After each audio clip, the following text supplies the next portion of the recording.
지금 현재 시장 관점에서 경기 침체가 어느 정도의 단계를 거치고 있는 건지 빈센트님의 의견이 궁금합니다.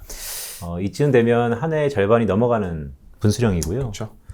침체가 올 것이냐 안 올 것이냐에 대한 의견이 지난 상반기 동안 상당히 분분했었습니다.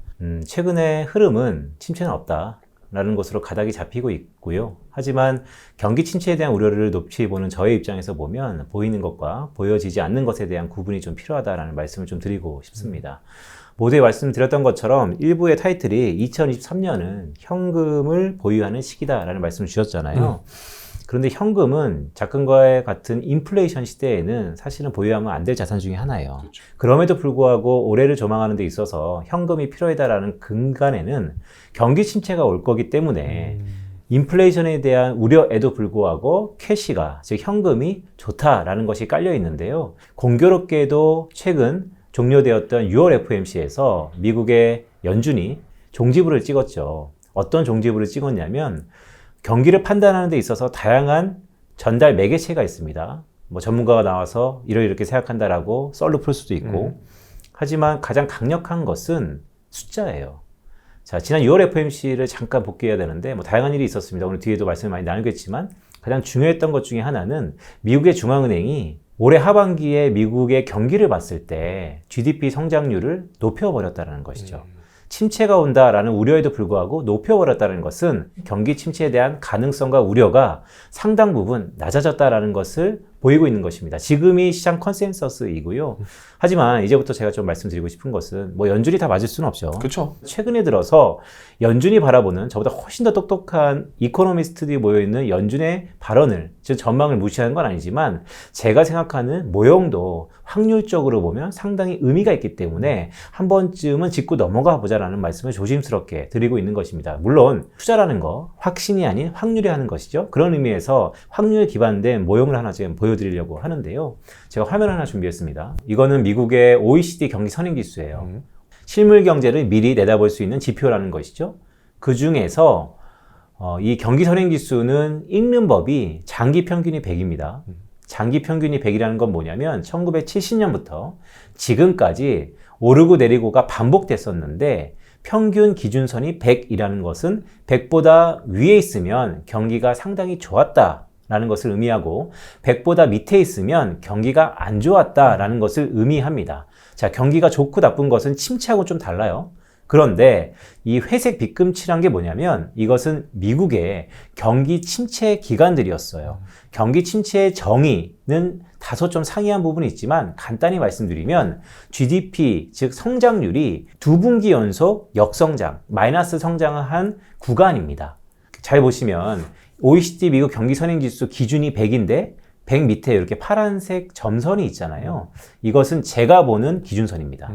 OECD에서 보는 게 아니고 제가 보는 기준선은 표준편차, 즉 변동성이 이 정도를 뚫고 내려갔을 경우에 제가 동그라미 쳤는데요. 전부 경기 침체가 있었어요. 10번 중에 8번이 경기 침체가 있었습니다. 그런데 이번에 여전히 다시 한번 뚫고 내려왔다라는 거. 자, 거기서 저는 이런 모형을 바탕으로 앞으로 경기 침체 가능성이 여전히 열려있다는 말씀을 조심스럽게 드리는 겁니다. 따라서 지금 시점에서 이제는 경기 침체 없는 거 아니야? 미국의 중앙은행이 전망치를 오래 넓혀버렸는데 그렇다면 경기 침체는 물 건너간 거 아니야? 라고 얘기할 수도 있겠지만 연준의 전망치는 3692, 즉 분기마다 하거든요. 분기마다 자주 바뀌어요. 일례로 지난 3월 달의 전망치보다 이번 6월 달의 전망치가 거진 급변했습니다. 180도 바뀌었다라고 할 수 있기 때문에 지금과 같은 변동성이 큰 시기에 연준의 전망치는 바뀔 수 있다라는 것을 감안해서 자기만의 기준으로 또 저의 기준으로 현재 경기를 어떻게 보느냐라는 것을 연결시켜 본다면 경기 침체의 가능성이 여전히 있다라는 말씀을 좀 드리고 있습니다. 그러면 경기 침체의 가능성은 있는데 저희 같은 이제 개인 입장에서는 가장 궁금한 그럼 언제쯤, 시기가 언제쯤 올까? 경기 침체가.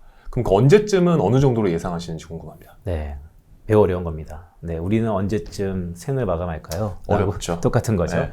그런데 생을 마감하기 전까지는 다양한 증상들이 있죠. 음. 몸이 하나씩 아픈다던가 아니면 대응할 수 없는 환경이 놓여진다던가 똑같습니다. 다시 한번 화면을 보시면 첫 번째 제가 드릴 수 있는 메시지는 과거 10번 중에 8번 경기 침체를 보였던 신호가 이번에도 잡혔다. 그러면 이것은 선행 지표입니다. 실물 경기에 선행한다는 거예요. 어느 정도 선행하냐면 6에서 9개월 정도 선행했었습니다. 즉 3분기에서 4분기 정도 선행한다는 것이죠. 그렇다면 올해 1월 달에 이 신호가 기준선을 뚫고 내려갔어요. 그러면 빠르면 3분기. 올해 7, 8, 9월 달에 미국의 GDP 성장률은 역성장할 가능성이 높고요. 연속해서 4분기, 연말에도 역성장한다면 이게 과거와 10번 중에 8번의 확률로서 이번 올해 하반기가 경기 침체가 될 거다라는 가능성을 여전히 열어두고 있습니다. 지난 3개월 전에 제가 드렸던 이 메시지와 지금 3개월 후인 지금의 메시지는 금융시장에서 바라보는 인식의 온도차는 상당히 달라져 있습니다. 지금은 경기 침체는 없다라고 얘기를 하지만 다시 한번 말씀드리고 있는 거, 그래도 세상은 변할 수 있고 나오는 경제 지표가 아직은 실물 경제 단에서는 불안한 감이 많다라는 의미에서 저도 언젠가 뷰를 바꿀 수는 있겠죠. 하지만 이 모형, 매월 발표되는 이 경제 지표가 제가 생각하는 기준선을 여전히 뚫고 내려오기 때문에 빠르면 9월, 늦어도 12월에는 미국의 경기 침체라고 할 수 있는 GDP 성장률의 역성장 가능성이 높다라는 말씀을 드립니다. 데이터에 약하다 보니까 네. 저 미국 경기 선행 지수 네. 뭐가 나빠지면 저 네. 경기 선행 지수가 나빠지는 건지 네. 좀 대표적인 예들이 좀 있을까요? 네, 간단히 말씀드리면 일단 첫 번째 세종 MC님께서 저한테 말씀드렸던 것처럼 경제 지표가 익숙치 않다. 네. 네, 익숙하는 방법이 있습니다. 어떤 게 있을까요? 자주 보면 됩니다. 아, 그럼요. 네, 자주 보면 되고요. 제일 좋은 방법이죠. 네, 두 번째는 신경 쓰면서 봐야 돼요. 신경 쓰면서 보면 뭐가 달라지면요, 요 미세한 차이점들이 조금씩 와닿기 시작합니다. 처음에는 그냥 보시고요. 두 번째는 신경 써서 볼 필요가 있다는 말씀을 드리고, 자, 저 경기 선행지수 안에는요, 수많은 구성 항목들이 있어요. 그 중에서 가장 간단히 예를 들 수 있는 것은 우리 선행지표 중에 하나가 주문량입니다. 왜냐하면 주문이라는 건 언제 하죠?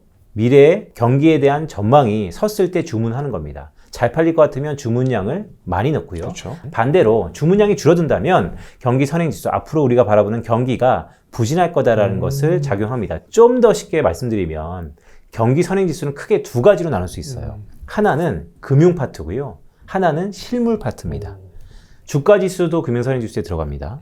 따라서 최근과 같이 미국의 S&P 500이라든지 주가지수가 좋잖아요. 그러면 다음 달에 미국의 경기선행지수는 올라갈 가능성이 높아요. 하지만 비중이 다르거죠.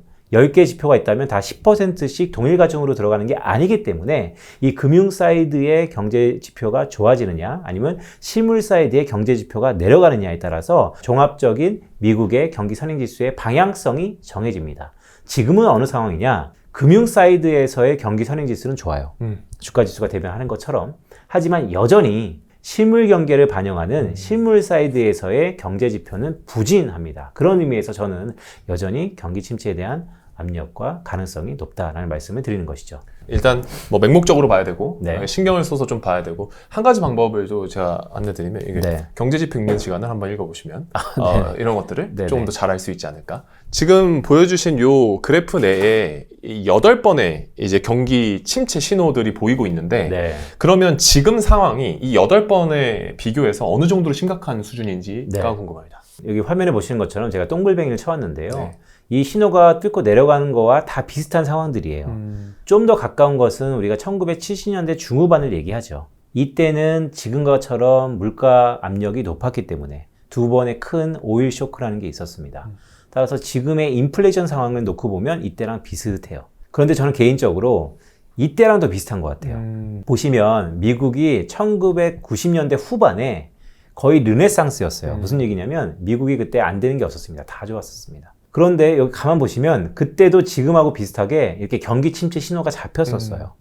그런데 불과 2, 3개월 잡히다가 바로 반등합니다. 지금도 잡히다가 바로 반등할 가능성이 있다라고 보시는 분들이 있고, 저는 이거는 일단 데이터를 늦더라도 확인하고 가자는 말씀을 드리는 거예요. 근데 그때랑 지금이랑 비슷한 거는 이 90년대 후반에 미국에서 IT 혁명이라는 게 있었습니다. 미국의 하이 테크놀로지로 효율성이 좋아지면서 미국 경제가 주가 지수는 막론하고 상당히 부스팅 했던 좋은 경험이 있습니다. 근데 지금 최근에 트렌드가 뭐죠? AI 혁명이죠. 그렇죠. 이때 IT 혁명하고 지금 AI 혁명이 효율성을 극대화한다는 의미에서 비슷해요. 따라서 저는 제가 경기 침체 콜이 틀릴 수도 있습니다. 제가 만약 틀린다면 90년대 후반하고 비슷한 발자취를 보일 것이다 라는 개인적인 생각을 갖고 있어요. 이때도 경기 침체 시그널이 나왔었는데 이후에 IT 혁명으로 효율성이 급격하게 좋아지면서 오히려 침체를 마중물 역할을 해서 경기가 좋아졌거든요.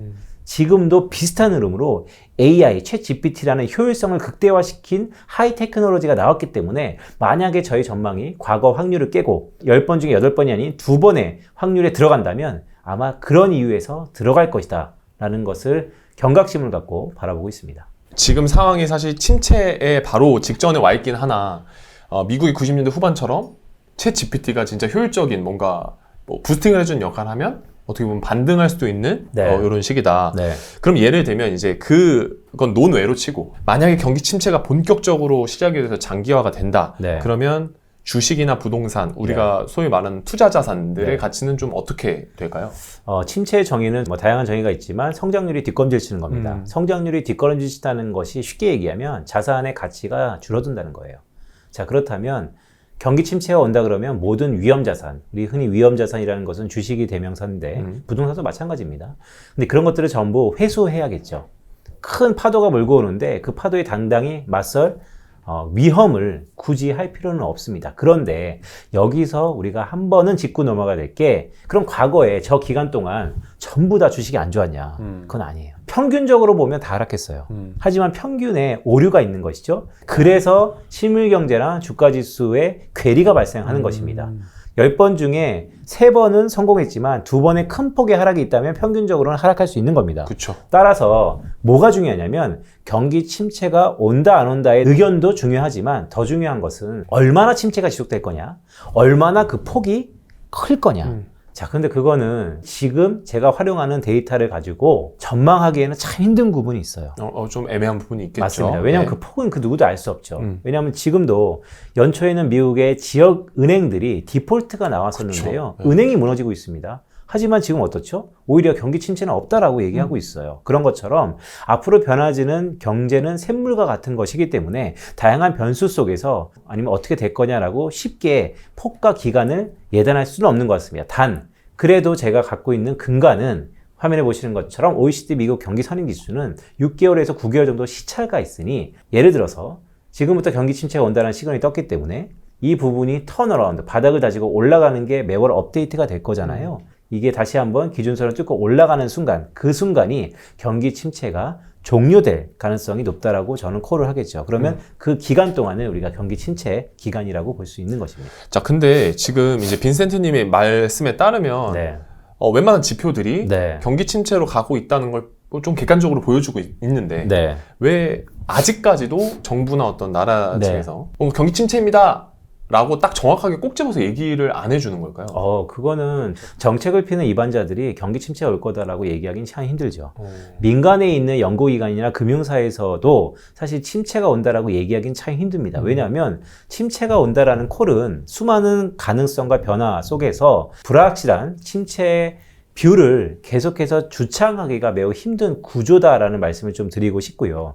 하지만 우리가 언어를 잘 이해하셔야 되는데 경기 둔화 압력이 높아지고 있다라는 것은 결국 이전의 정상 상태보다 경기가 둔화, 부진, 침체 가능성이 있다라는 것으로 받아들여지면 되는데요. 최근에 나오는 국책기관이죠. KDI가 한국의 경제 상황이 이 둔화 압력이 높아지고 있다라는 시그널을 보냈다는 것은 다양한 시나리오, 가능성 중에서 침체도 그 중에 하나로 제시했다라고 받아들이시면 좋을 것 같습니다. 국가에서 아니면 중앙은행에서 침체다라는 얘기를 하지 않겠지만 침체와 비슷한 어조의 가능성들은 충분히 신호를 보낼 것이다 라는 것에 우리는 주목해야 된다라고 할 수 있겠습니다. 침체라는 단어만 안 썼지 동의어와 유의어를 사용해서 거의 침체라는 시그널을 줬다라고 말씀해 줄 수 있는 것 같은데 사실 경기 침체 라는 이 단어가 사실 굉장히 무섭거든요. 개인 입장에서는. 그러면 이전에 8번이 왔었다고 했고 올해도 또 경기 침체가 온다면 이번에 경기 침체를 가지고 온 트리거 차이점, 특징들은 뭐가 있을까요? 그게 국가가 좀 달라요. 오늘 화면에 미국을 준비했으니까 미국을 기준으로 좀 말씀드리죠. 자, 침체라는 것은 성장률이 뒷걸음질 치는 겁니다. 그러면 미국의 경제 구조 속에서 어떤 게 무너지면 침체 확률이 높아지냐를 보면 참 좋을 것 같아요. 미국을 100이라고 봤을 때 경제를 그 중에 약 한 67%가 소비가 차지합니다. 따라서 소비가 무너지면 바로 침체입니다. 예를 들어서 소비가 무너짐에도 불구하고 투자나 수출이 좋아서 침체가 안 된 적은 없어요.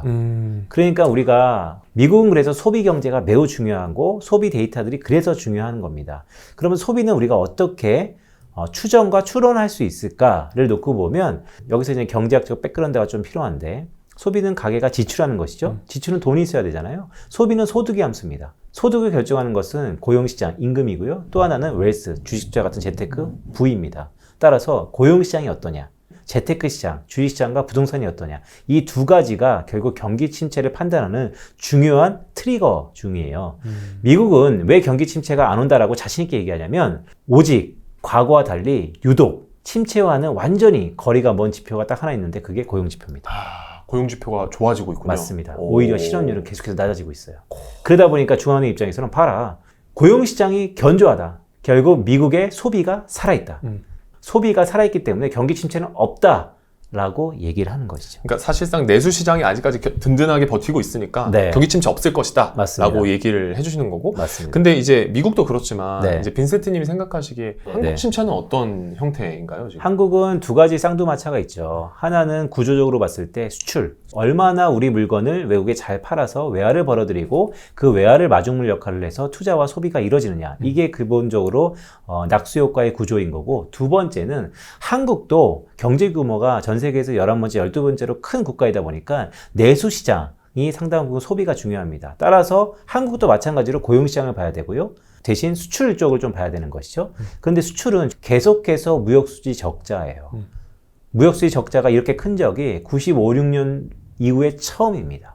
이렇게 적자가 크다가 어떤 일이 벌어졌죠? IMF 외환위기가 한 번 있었습니다. 더 중요한 것은 그럼 앞으로 개선될 거냐? 그게 뚜렷하게 보이지 않기 때문에 침체 우려가 높아졌다라고 얘기하는 거예요. 만약에 지금은 안 좋아도 흑자로 바꿀 수 있는 어떤 채널이 살아있다라고 한다면 지금의 이런 불안감은 사실 아무것도 아닐 수 있어요.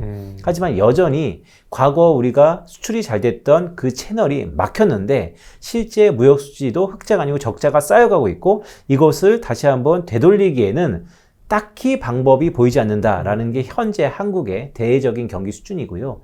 자, 그럼 반대로 내수를 한번 볼까요? 고용시장을 볼 때 주로 뭘 보냐? 실업률이라는 걸 봅니다. 근데 한국은 미국처럼 실업률이 한 번에 3%, 뭐 11%, 9% 그렇게 변동성, 플럭츄레이션이 크질 않아요. 그것은 한국의 고용시장의 구조가 좀 다르기 때문입니다.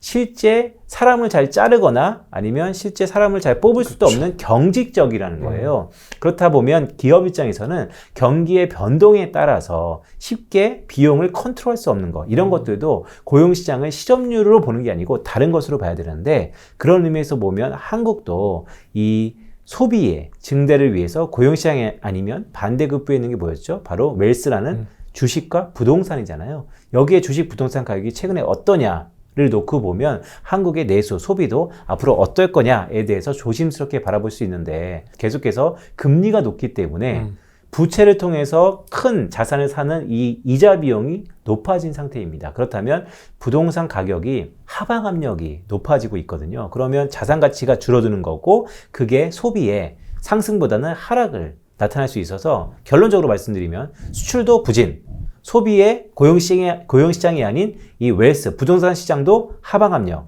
그렇다면 한국 경제는 도대체 여기서 상승할 수 있는 것이냐, 아니면 하방 압력과 침체로 갈 수 있는 것이냐, 확률적으로 보면 오히려 더 침체 가능성이 높은 건 사실이다 라는 말씀 드리는 것이죠. 정리를 해보자면 미국 같은 경우에는 여러 지표들 중에서 이 고용지표가 아직까지도 높기 때문에, 그리고 내수에 많은 집중을 하고 있기 때문에 경기 침체 안 올 수 있다라고 좀 얘기를 할 수 있지만, 반대로 한국은 수출 지표 그리고 내수 지표 전체적으로 경기 침체가 안 옵니다 라고 타개할 수 있는 방향이 없기 때문에 경기 침체로 들어설 확률이 굉장히 높다 라고 미국과 한국을 비교해서 말씀을 해주셨습니다.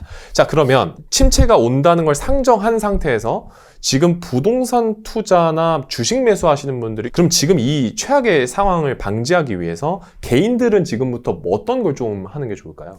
참 어려운 질문이자 중요한 질문이에요. 개인 간의 맞춤화 방안은 무엇인가에 대한 어떻게 보면 컨설팅인데요. 이것은 개인 간의 자산, 개인 간의 소득 수준, 개인 간의 플랜, 모든 것을 고려해서 사실 멘트가 나가야지 적식성과 적합성이 뛰어납니다. 그냥 단순히 그런 거를 전부 다 무시하고 그냥 이럴 것 같습니다 라고 하면 그게 정답일 수는 있겠지만 그게 그 사람한테 과연 맞는 것인가에 대해서 상당히 온도차가 있어요. 금융시장에서 이 맞춤화되지 않는 조언과 컨설팅은 상당히 괴리를 일으킬 수 있거든요. 그런 의미에서 매우 조심스러운데 그냥 평균적으로 놓고 보면요. 자, 한국은 대부분 가정에서 가장 큰 소비 주체라고 할 수 있는 부동산을 부채를 통해서 사왔습니다. 그렇죠. 그러면 부채를 통해 사왔다는 것은 기본적으로 차입할 수 있는 데에 대한 비용이 있다라는 것이죠. 근데 그 비용이 지난 1년에 비해서 2년 전에 비해서 높아진 상태예요. 자, 높아진 상태에서 앞으로 더 높아질 거냐, 더 나아질 거냐를 놓고 보면 오히려 전망은 6개월 전하고 좀 다르죠. 지금은 높아진 게 낮아질 수는 있습니다. 왜냐하면 금리가 하방 압력이 나타나고 있으니까요.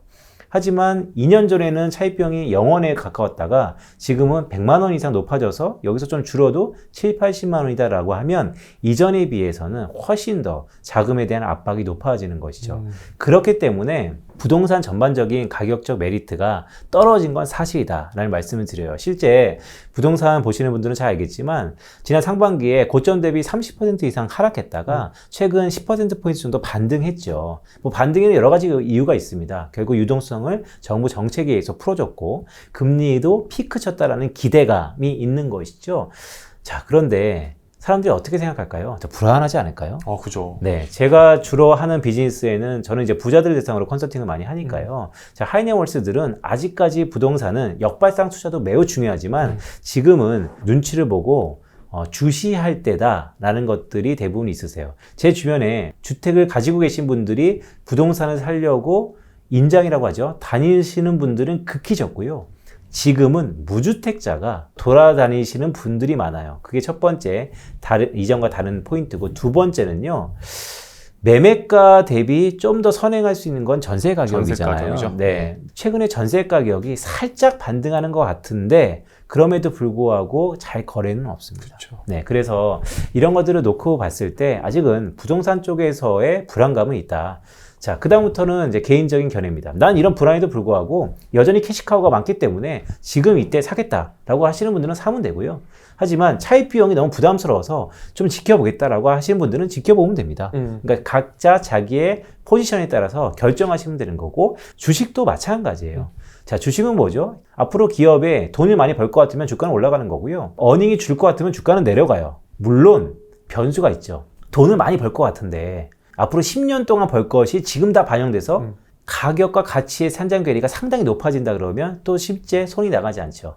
주식은 이 두 가지의 퍼즐을 잘 맞춰야 됩니다. 그런데 첫 번째는 기업이 돈을 벌 수 있느냐를 놓고 봤을 때 이제부터는 탐방이나 아니면 주요 애널리스트의 컨센서스를 봐야 되는데요. 올해를 놓고 봤을 때 우리 한국의 코스피 상장사들의 기업의 매출 이익에 대한 저점이 어디냐? 지금 계속 줄고 있거든요. 이 저점이 2분기입니다. 올해 하반기에는 더 이상 줄어들지 않고 이제는 올라간다라는 컨센서스가 자리 잡고 있어요. 근데 여기서 중요한 것도 전망과 가정과 컨센서스입니다. 언제든 달라질 수 있어요. 하지만 이게 올해 하반기에는 회복된다라는 것이 주안점이죠. 그렇다면 기업들이 이전에는 돈을 못 번다 하더라도 이제는 벌 수 있다라는 것으로 무게중심이 이동할 수는 있어요. 그런데 이런 큰 위기가 오면 어떤 일이 벌어집니까? 결국 양극화거든요. 버는 기업은, 버는 산업은 정해져 있고요. 대부분 못 벌거나 둔화될 겁니다. 그렇다면 지금 시점에서 버는 기업 아니면 유망한 산업 사면 되겠네? 물론 되죠. 근데 지난 6개월 동안 어땠습니까? 불안하니까 내일 모레 경기 침체가 올 것 같다? 이제 불안하다. 그러면 엔간하면 안 하다가도 정말 하고 싶다라고 하면 어떤 걸 할까요? 가장 우량한 거, 가장 안전한 거 아니면 그 산업에서 1등 주식을 사는 것이죠. 자, 미래에 돈을 벌 것 같은 유망한 산업들은 이미 다 가격이 올라갔죠. 네. 그게 맹점인 것입니다. 그래서 이런 것들을 잘 파악하고 그 다음부터는 이제 본인의 포지션에 맞게 그럼에도 불구하고 캐시카우가 너무 많아서 그냥 사겠다라고 하시면 그냥 사면 되고요. 아니면 힘들다. 내가 지금 캐시카우가 녹록지 않다라고 하는 부분들은 기다리시다라는 말씀을 드리는 겁니다. 자, 이런 것들이 기본적으로 자기에게 맞춤화 자문 컨설팅이 들어가려면 정말 자기의 주변 상황들을 올곧이 다 정보를 습득한 다음에 맞는 이런 컨설팅과 자문이 들어가야 된다라는 말씀을 다시 한번 좀 드립니다. 그러니까 정리해보자면 이제 물론 지금 사도 괜찮긴 하지만 여러 가지 지표들과 주식시장과 부동산 시장을 봤을 때는 좀 현금을 보유하고 있다가 나중에 또 기회가 생겼을 때 그때 조금 더 들어가는 게 일반적으로 평범한 우리 직장인들에게는 좀 좋을 것 같다. 이렇게 정리를 해봐도 괜찮을까요? 그렇죠. 그러니까 네. 사실 이런 겁니다. 나는 좀 늦다. 나는 좀 빨리 뭔가를 하고 싶다. 빠른 건 못 가요. 리스크를 지는 겁니다. 네, 리스크를 질 수 있는 포지션이면 리스크를 지시고요. 그렇지 않은 포지션이면 늦더라도 천천히 가자라는 말씀을 드리는 것이죠.